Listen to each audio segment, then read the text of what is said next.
So we have another wonderful guest here at the National Emergency Briefing in London. If you could say who you are and where you're from.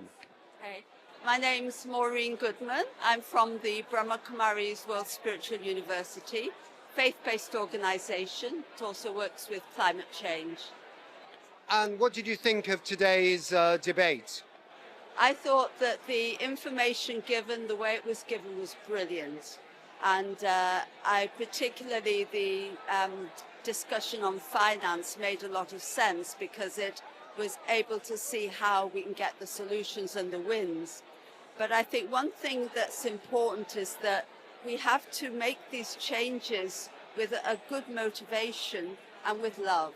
And there has to be a foundation of respect and care for the earth. And that I find people are very, very motivated by. I think you know that, of course you will know that the Brazilian government asked for a global ethical stocktake. And I think that was a big step forward in the COPs, even though we know the negotiations don't really achieve a lot.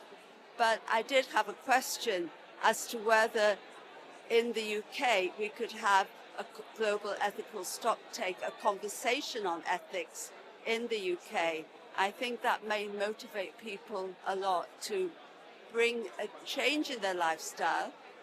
One speaker mentioned plant-rich diet, but the chair mentioned plant-based, and there is a big difference. And it's a change in lifestyle that we need to commit to that will then put more pressure on our governments too.